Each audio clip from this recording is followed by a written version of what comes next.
كتاب الله دستوري كتاب الله دستوري وخير الخلق أسوتنا بسنته انجلى نوري نحمده ونصلي على رسوله الكريم أما بعد فأعوذ بالله من الشيطان الرجيم بسم الله الرحمن الرحيم সম্মানিত মুসলিম ভাই বোনেরা,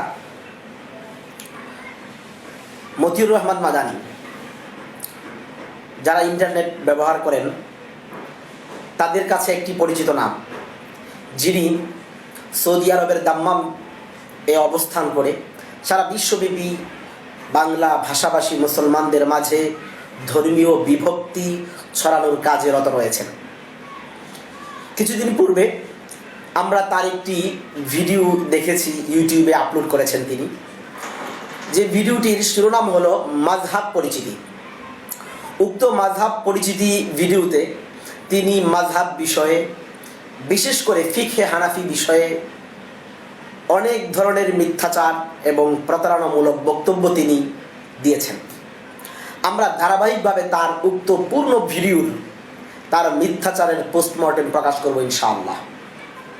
তো আজকে প্রথম আমরা তার উক্ত ভিডিওর প্রথমের কিছু অংশ আমরা প্রথমে দেখে নিই। ইমাম আবু হানিফা রহমতুল্লাহ আলাইহির ইন্তেকালের 250 বছর পরে ধরুন এই কিতাব লেখা হয়েছে। কমপক্ষে 46 বছর 50 বছর বয়সে উনি লিখতে পারেন এই কিতাব। তো কমের পক্ষে 250 বছর পরে ইমাম আবু হানিফা, যিনি হানাফি মাযহাবের ইমাম দাবি করা হচ্ছে, তিনি সবার ইমাম, শুধু হানাফি মাযহাবের ইমাম না। তো ইমাম আবু হানিফা রহমতুল্লাহ আলাইহির ইন্তেকালের 250 বছর পরে এই কিতাব লেখা হয়েছে। আচ্ছা, একটি প্রশ্ন আপনাদেরকে, নবী করিম সাল্লাল্লাহু আলাইহি সাল্লাম থেকে যদি কোনো কথা বর্ণনা করা হয় যে নবী সাল্লাল্লাহু আলাইহি ওয়াসাল্লাম বলেছেন, তার জন্য সনদ লাগে না লাগে না? সূত্র যে নবী সাল্লাল্লাহু আলাইহি ওয়াসাল্লাম বর্ণনা করেছেন, আমি যদি বলি নবী সাল্লাল্লাহু আলাইহি ওয়াসাল্লাম বর্ণনা করেছেন, তা আমি কি দেখেছি? কোন তাবেঈ? হ্যাঁ, তাবেঈ পরের যুগের, তাহলে তাদেরকে সনদ চাওয়া হতো, যে সনদ বর্ণনা করে যে তুমি কার কাছে শুনেছ, আর তোমার ওস্তাদ কার কাছ থেকে শুনেছে, তার ওস্তাদ কার কাছ থেকে শুনেছে। এইভাবে করতে করতে সাহাবী পর্যন্ত পৌঁছা, কোন সাহাবী থেকে আর কোন সাহাবী রাসূলুল্লাহ সাল্লাল্লাহু আলাইহি ওয়াসাল্লাম থেকে বর্ণনা করেছেন, এর নাম হচ্ছে সনদ, এর নাম হচ্ছে সূত্র। তাই নবী সাল্লাল্লাহু আলাইহি ওয়াসাল্লামের প্রত্যেকটি হাদিসের জন্য হাদিসের কিতাবে সনদ লাগে। একজন তাবেঈ বর্ণনা করেন যদি, আর বলেন কালা রাসূলুল্লাহ, বলতে হবে যে কোন সাহাবী থেকে শুনেছেন আপনি, না তাবেঈ থেকে শুনেছেন। হতে পারে সাহাবী হলে তো ঠিক আছে, কিন্তু তাবেঈ যদি তাবেঈ থেকে শুনেন, তো তাবেঈ কেমন ছিল? হ্যাঁ, তার সার্টিফাই লাগবে, তিনি নির্ভরশীল ছিলেন কিনা, আস্থাভাজন ব্যক্তি, বিশ্বস্ত ব্যক্তি ছিলেন কিনা, সিকা ছিলেন কিনা। এগুলি হচ্ছে হাদিসের সহিহ জয়ীফ হওয়ার মাপকাঠি।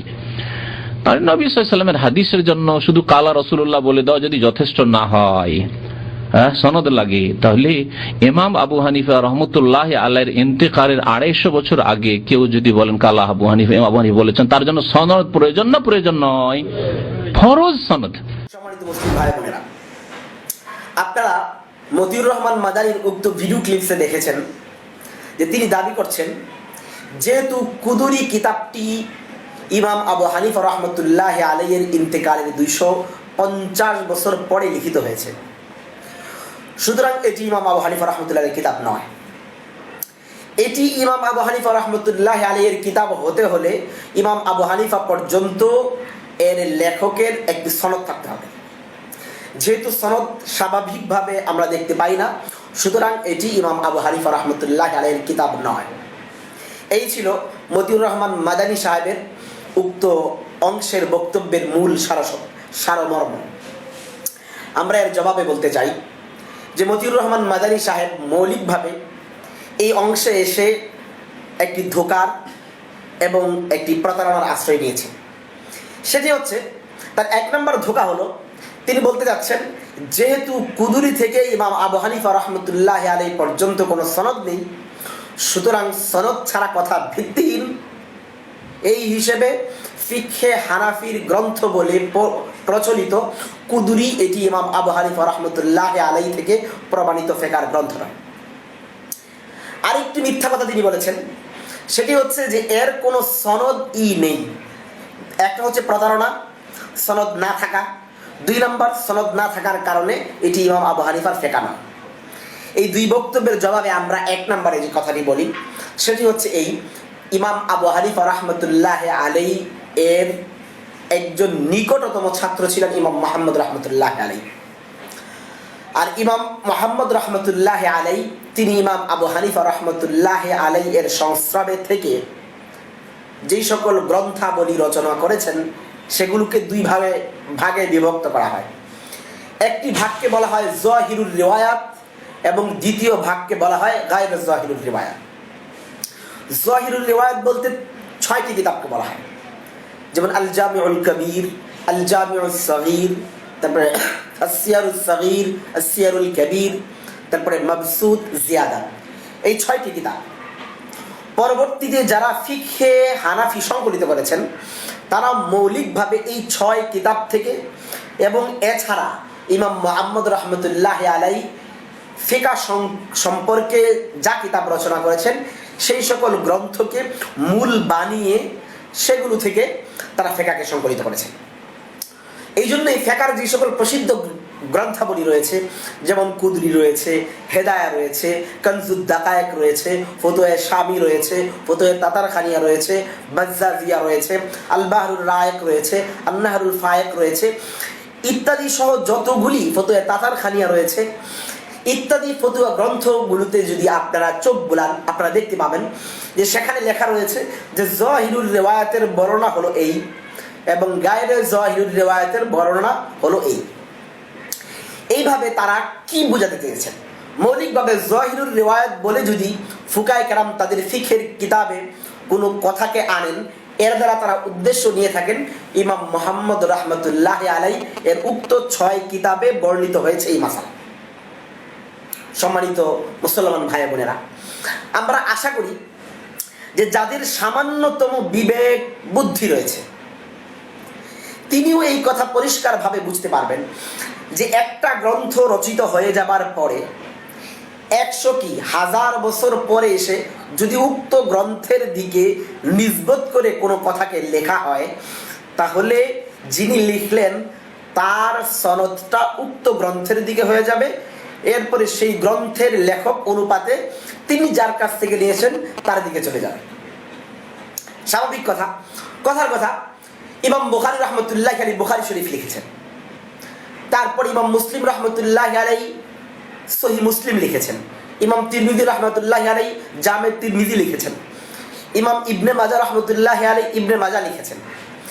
এর পরবর্তীতে এখন বর্তমানে কোনো ব্যক্তি যদি কোনো হাদিসের গ্রন্থ রচনা করে আর গ্রন্থ রচনা করে হাদিস লিপিবদ্ধ করার পরে তিনি যদি লিখে দেন যে এই হাদিসটি রাওয়াহুল বুখারী বর্ণনা করেছেন, তাহলে এর মাধ্যমে আমি যখন রাওয়াহুল বুখারী লিখলাম আমি যদিও ইমাম বুখারীর ইন্তেকালের 1000 বছর পরে আসলাম, কিন্তু রাওয়াহুল বুখারী লেখার মাধ্যমে আমি আমার উক্ত হাদিসটার সনদ ইমাম বুখারীর সাথে লাগিয়ে দিলাম। ইমাম বুখারী থেকে এর পরবর্তী সনদ অনুযায়ী রাসূল করিম সাল্লাল্লাহু আলাইহি ওয়াসাল্লাম পর্যন্ত এই সনদের সূত্র পরম্পরা লাগিয়ে গেল। স্বাভাবিক বিষয়। ঠিক তেমনি ভাবে ইমাম আবু হানিফা রাহমাতুল্লাহ আলাইহি এর সরাসরি ছাত্র ইমাম মুহাম্মদ রাহমাতুল্লাহ আলাইহি এর 6 কিতাব এবং অন্যান্য কিতাবের দিকে নিসবত করে যাহিরুল রিওয়ায়াতের বর্ণনা এবং গায়রে যাহিরুল রিওয়ায়াতের বর্ণনা ইত্যাদি বলে যেই সকল গ্রন্থ 250 বছর কেন 1000 বছর পরেও যেটি লিখিত হবে সেটি ফিকহে হানাফি হবে, অন্য কিছু না। আমরা মতিউর রহমান মাদানী সাহেবের প্রতি আশাবাদী। তিনি একজন আলেম, একজন বিজ্ঞ ব্যক্তি, একজন গবেষক। তিনি যদি গবেষক হয়ে থাকেন, দিন সম্পর্কে জেনে থাকেন, ফিকহ সম্পর্কে অবগত হয়ে থাকেন, তাহলে তিনি নিশ্চয়ই জানেন ইমাম মুহাম্মদ রাহমাতুল্লাহ আলাইহি ওই 6 কিতাবের কথা এবং হিদায়া এবং কুদরির মাঝে তারা যে যাহিরুল রিওয়ায়াত এবং গায়রে যাহিরুল রিওয়ায়াত বলে মাসালাগুলি উদ্ধৃত করেছেন তিনি সেটাও জানেন। জানার পরেও উম্মতকে ধোঁকা দেবার জন্য তিনি বলে দিলেন 250 বছর পরে কুদরি লেখা হয়েছে, সুতরাং এটা ফিকহে হানাফি নয়।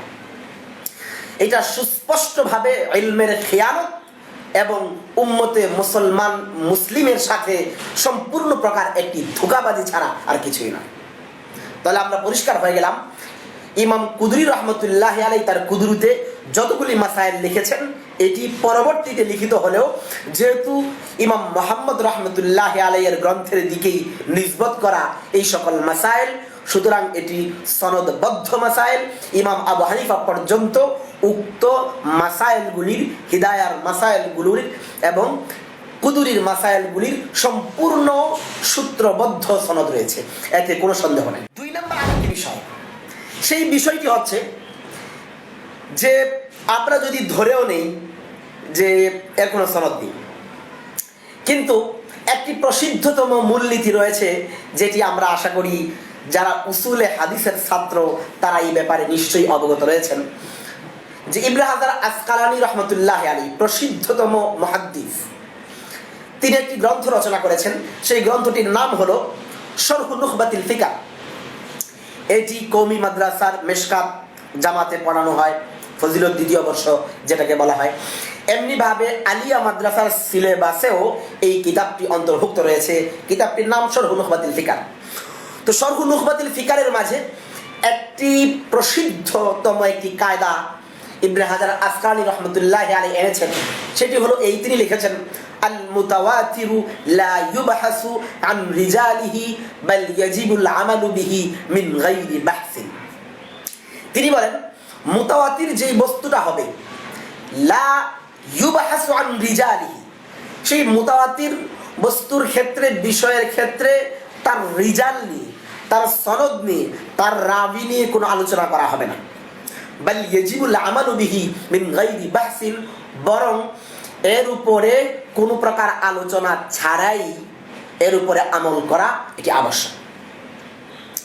আমরা পরিষ্কারভাবে বলতে চাই যে কুদুরি, হিদায়া এগুলো যে ইমাম আবু হানিফা রহমতুল্লাহ আলাইহি এর সংকলিত ফিকহের একটি সমৃদ্ধ রূপ এবং লিখিত রূপ, এই কথাটা মুসলমান কিন্তু কেউ জানে না, এমনকি কেউ বলতে পারবেন? যারা এই ফিকহকে মানেন তারাও বলেন এটা ফিকহে হানাফি, হানাফি ফিকহের গ্রন্থ, এবং যারা এই কিতাবকে মানেন না তারাও জানেন এটা হানাফি ফিকহের গ্রন্থ। যেমনি ওই মতিউর রহমান মাদানী সাহেব নিজেও বলেছেন যে এটা ফিকহে হানাফির গ্রন্থ।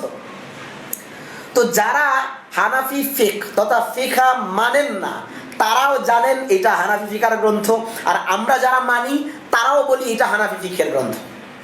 অর্থাৎ এটা মুতাওয়াতির সূত্রে প্রমাণিত।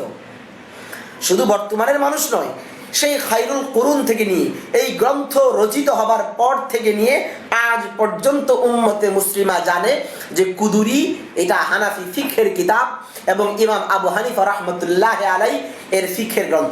এইটা হানাফি ফিকহের কিতাব নয়, এইটা যে ফিকহ মানে না সেও বলে না, যে মানে সেও বলে না। তাহলে বোঝা গেল মুতাওয়াতির সূত্রে প্রমাণিত কুদুরি এইটা ফিকহে হানাফির কিতাব। আর যেটা মুতাওয়াতির সূত্রে প্রমাণিত হয় উক্ত বস্তুর ক্ষেত্রে সনদের প্রয়োজনই নাই। যেমনটি ইবনে হাজার আসকালানী রহমতুল্লাহ আলাইহি বলেছেন যে যেটি মুতাওয়াতির হবে সেই মুতাওয়াতিরের ক্ষেত্রে লা ইউবহাসু আন রিজালিহি, তার রিজাল নিয়ে, তার রাবি নিয়ে, তার সনদ নিয়ে কোনো আলোচনাই হবে না, বরং বাল ইয়াজিবুল আমালু বিহি মিন গায়রি বাহসিন, আলোচনা ছাড়াই সেটি মানা আবশ্যক। আরও একটি উদাহরণ দিলে আপনাদের কাছে বিষয়টি পরিষ্কার হবে। যেমন আমাদের কাছে পবিত্র কোরআন এসেছে, এই কোরআনটা যেহেতু আমরা আল্লাহকে দেখি নাই, রাসূল করিম সাল্লাল্লাহু আলাইহি ওয়াসাল্লামকেও দেখি নাই, না দেখার কারণে এই কোরআনে কারীমটা আমাদের কাছে কিছু মানুষের সূত্র পরম্পরায় এসেছে। আমরা যারা কোরআন মানি আমরা তারা বলি এটা আল্লাহ রাব্বুল আলামিনের নাজিলকৃত কোরআন, মুহাম্মদুর রাসূলুল্লাহ সাল্লাল্লাহু আলাইহি ওয়াসাল্লামের উপরে অবতীর্ণ হওয়া কোরআন। যে সমস্ত নাস্তিকরা রয়েছেন, ইহুদি খ্রিস্টানরা রয়েছেন, তারা এই কোরআনকে মানেন না, কিন্তু তারাও বলেন যে না এই কোরআনটা মুহাম্মদুর রাসূলুল্লাহ সাল্লাল্লাহু আলাইহি ওয়াসাল্লামের উপরে নাজিলকৃত কোরআন। তাহলে মুতাওয়াতির সমস্ত ব্যক্তিরাই মানেন যে এটা নবীর উপরে নাজিলকৃত কোরআন। এখন এই মুহূর্তে একজন ব্যক্তি এসে যদি এই কথা বলেন যে কোরআনের প্রত্যেকটা আয়াতের সনদ নবী পর্যন্ত দেখাইতে হবে, যদি কোরআনের প্রত্যেকটা আয়াতের সনদ নবী পর্যন্ত না দেখানো যায়, তাহলে আমি এটাই নবীর উপরে নাজিলকৃত কোরআন বলে বিশ্বাস করবো না। নাউযুবিল্লাহি মিন যালিক। আমরা মতিউর রহমান মাদানির ক্ষেত্রে তো এই আশঙ্কা করতেছি, তিনি হয়তো বা কিছুদিন পরে এই দাবিও করে বসবেন যে কোরআনে কারিমের যেহেতু প্রত্যেকটা আয়াতের সনদ নবী পর্যন্ত নাই, সুতরাং এই কোরআন নবীর উপরে নাজিলকৃত কোরআন নয়। নাউযুবিল্লাহি মিন যালিক। এই কথা কি কেউ বলবেন? আমরা তার ক্ষেত্রে কি জবাব দেব? আমরা তার ক্ষেত্রে জবাব দেই যে এই কোরআনের প্রত্যেকটা আয়াতের সনদ যদিও আমরা দেখাতে পারবো না, কিন্তু এটি যে নবীর উপরে নাজিলকৃত কোরআন, এটি যারা মানে তারাও জানে, যারা মানে না তারাও জানে। অর্থাৎ এটি মুতাওয়াতির সূত্রে প্রমাণিত। আর যেটি মুতাওয়াতির সূত্রে প্রমাণিত হয়, সেই বিষয়ের ক্ষেত্রে রিজালের, রাবি, সনদের কোনো প্রয়োজন নেই। এমনিভাবে কোনো ব্যক্তি যদি এই দাবি করেন যে কোরআনে কারিমের যে সূরার যেই তারতিব রয়েছে, এই প্রত্যেকটা, যেমন প্রথমে রয়েছে সূরা ফাতিহা, তারপরে সূরা বাকারা, এরপরে সূরা আলে ইমরান, এইভাবে যে সূরার যে তারতিব করা হয়েছে, কোনো ব্যক্তি যদি বলেন যে এইভাবে নবীর উপরে নাজিলকৃত কোরআনের তারতিব ছিল না, এটি পরবর্তীতে বানানো হয়েছে, এটা নবীর তারতিব নয়। যদি নবীর তারতিব হয়ে থাকে, তাহলে প্রত্যেকটা সূরার এই তারতিবের সনদ নবী পর্যন্ত দেখাও। যদি সনদ দেখাতে না পারো, তাহলে আমরা এই তারতিব মানব না। যদি এমন কথা কেউ বলেন, তাহলে কিংবা মতিউর রহমান মাদানী 2 দিন পরে বলেন, তাহলে আমরা সাধারণ মানুষ, সাধারণ মুসলমান কি জবাব দেব?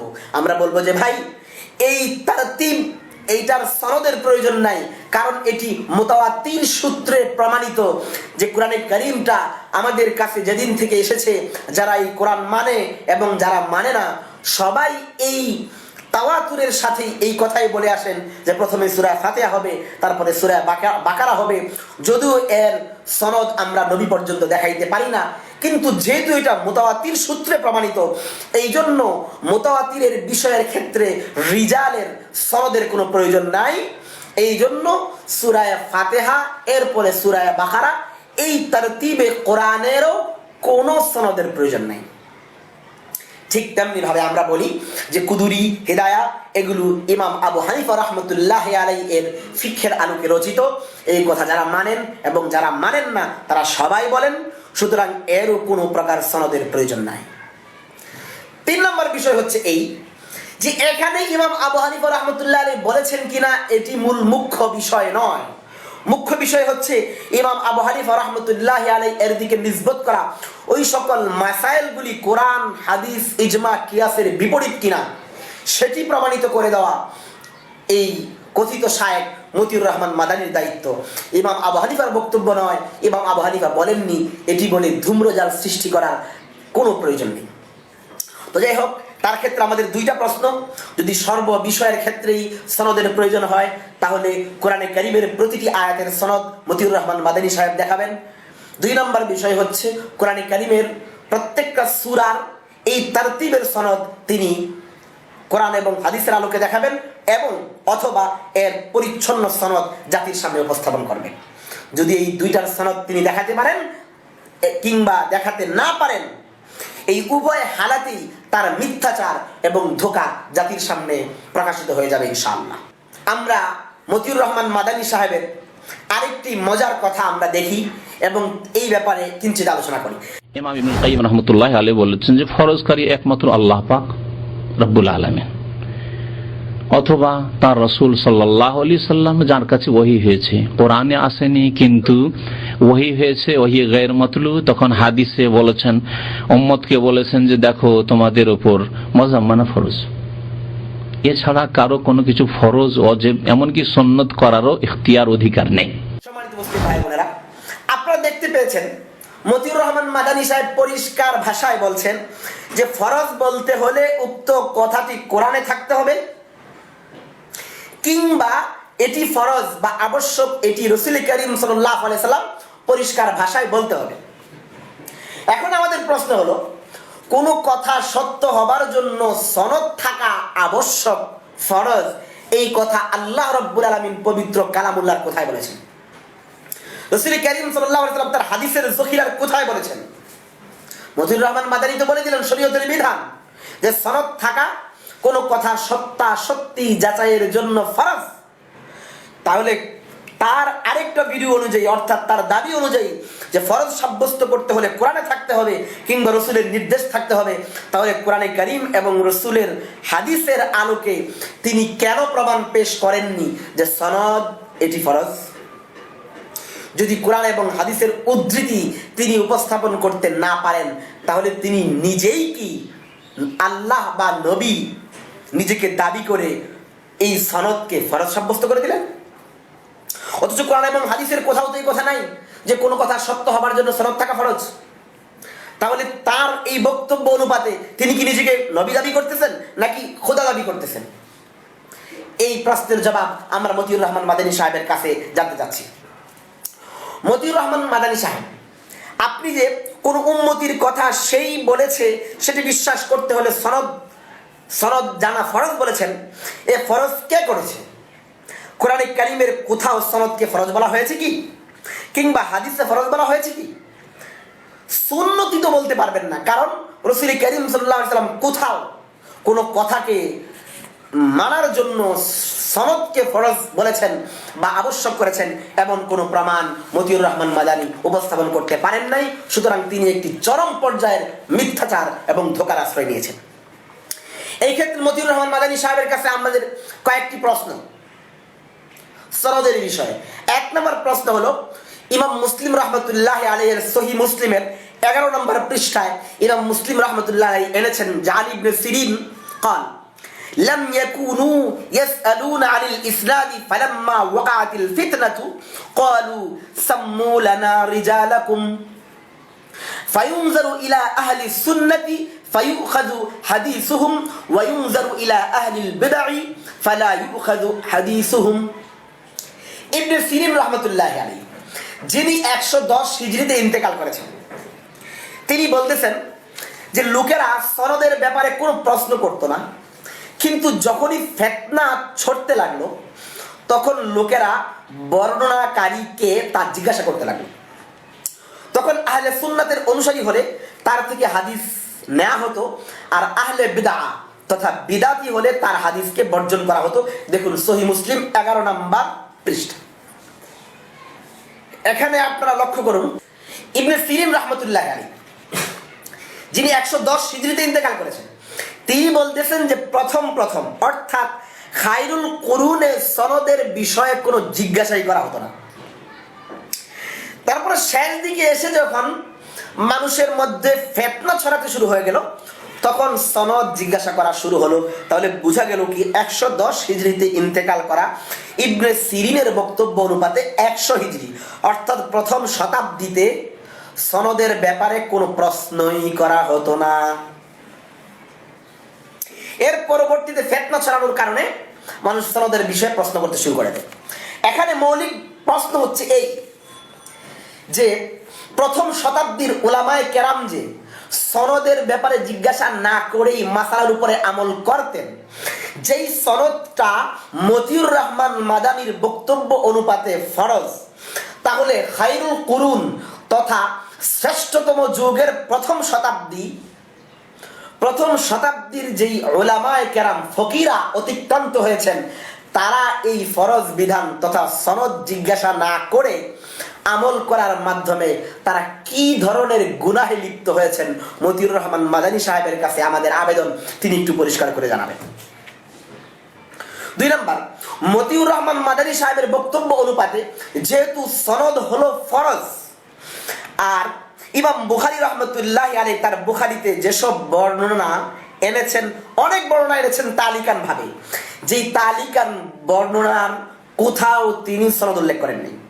ইমাম তিরমিজি রহমতুল্লাহ আলাইহি ফুকাহায়ে কেরামের অনেক বক্তব্য উদ্ধৃত করেছেন তার কিতাবের মধ্যে, কিন্তু কোন সনদ উল্লেখ করেন নাই। প্রশ্ন হলো এই, ইমাম বুখারী এবং ইমাম তিরমিজি রহমতুল্লাহ আলাইহি সনদ ছাড়া বক্তব্য উপস্থাপনের মাধ্যমে এই যে সনদ ফরজ হবার বিধানটি লঙ্ঘন করলেন, তাহলে ইমাম বুখারী এবং ইমাম তিরমিজি রহমতুল্লাহ আলাইহি এর ক্ষেত্রে মতিউর রহমান মাদানী সাহেবের কি ফতোয়া আমরা একটু জানতে যাচ্ছি। 3 নম্বর, বর্তমানে যারা কিতাব রচনা করতেছেন এবং তাদের কিতাবের মধ্যে বিভিন্ন হাদিস আনতেছেন, কিন্তু এই হাদিসের সনদ উল্লেখ করতেছেন না, তারা যে ইমামদের কৌল উল্লেখ করতেছেন, হাদিস উল্লেখ করতেছেন, কিন্তু সনদ উল্লেখ করতেছেন না। এই সনদ যদি মতিউর রহমান মাদানির মতে ফরজ হয়ে থাকে, তাহলে এই সকল সনদ উল্লেখ না করে ফরজ লঙ্ঘন করে তারা কি ধরনের গুনাহে লিপ্ত হচ্ছেন মতিউর রহমান মাদানি সাহেবের কাছে আমরা পরিষ্কার ভাষায় জানতে চাচ্ছি। আরেকটি প্রশ্ন হলো যে তাকরিবুত তাহযিব, খুলাসা এবং তাযকিরাতুল হুফাজ, মিজানুল ইতিদাল সহ জারহ তা'দীলের যে সকল গ্রন্থ রচিত হয়েছে, সেই সকল গ্রন্থের উপরে মৌলিকভাবে হাদিসের জারহ তা'দীল, সহিহ যঈফ হবার নির্ভরশীল, সেই সকল গ্রন্থগুলোর অধিকাংশ মন্তব্য হচ্ছে সনদ ছাড়া। এবং আরো মজার বিষয় হচ্ছে যে 8ম শতাব্দীর একজন ব্যক্তি এসে 2য় শতাব্দী বা 3য় শতাব্দীর একজন ব্যক্তির ক্ষেত্রে মন্তব্য করতেছেন যে তিনি ভালো ছিলেন না মন্দ ছিলেন। তো মতিউর রহমান মাদানির মতে যেহেতু সনদ ছাড়া কথা গ্রহণযোগ্য নয়, তাহলে এই সকল জারহ তা'দীলের কিতাবে যে সনদ ছাড়া মন্তব্যগুলি আনা হলো, এই সকল বিষয়ের ক্ষেত্রে মতিউর রহমান মাদানির কি ফতোয়া? 2 নাম্বার, তারা যে ফরজ বিধানটি লঙ্ঘন করলেন, এই জন্য তাদের ক্ষেত্রে কি বিধান হবে মতিউর রহমান মাদানি সাহেবের কাছে আমরা জানতে চাই। তার কাছে আমাদের আরেকটি সর্বশেষ প্রশ্ন হলো এই নাসিরউদ্দিন আলবানী, যিনি আমাদের কথিত আহলে হাদিস ভাইদের কাছে বিশাল বড় ইমাম, যিনি 1999 সালে ইন্তেকাল করেছেন, যিনি একজন বিতর্কিত ব্যক্তিত্ব। তিনি সিহা সিত্তাকে ভাগ করে সর্বপ্রথম একজন মুসান্নিফের কিতাবের মধ্যে কলম চালানোর মতো বেয়াদবি যিনি উপস্থাপন করেছেন, সেই নাসিরউদ্দিন আলবানী সহিহুত তিরমিজি, যঈফুত তিরমিজি এইভাবে করে সহিহ নাসাই শরীফ, যঈফ নাসাই শরীফ এইভাবে যে তিনি ভাগ করেছেন, ওই সকল হাদিসের নিচে তিনি নিজেই যেই মন্তব্যগুলি করেছেন যে এই হাদিসটি সহিহ, এই হাদিসটি যঈফ, এই সকল মন্তব্য করার ক্ষেত্রে তিনি কোথাও কোনো সনদ উল্লেখ করেন নাই যে এই হাদিসটা কেন সহিহ, কেন যঈফ, এবং কে বলেছে সহিহ, কে বলেছে যঈফ।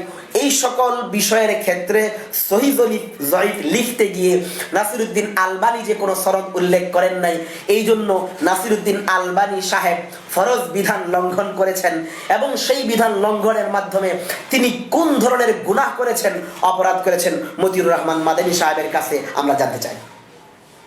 তো আমরা মতিউর রহমান মাদানি সাহেবের কাছে সনদ বিষয়ে 5টি প্রশ্ন রাখলাম। এই 5টি প্রশ্নের জবাব জাতির সামনে উপস্থাপন করে ফিকহে হানাফি সনদ বিষয়ে তিনি যেই ধোঁকাবাজি এবং প্রতারণার আশ্রয় নিয়েছেন সেটি প্রকাশ করবেন, এই আশায় আমরা মতিউর রহমান মাদানি সাহেবের কাছে ব্যক্ত করছি। তো যাই হোক, সর্বশেষ কথা হলো এই যে আমরা 2টি কথা উপস্থাপন করেছি।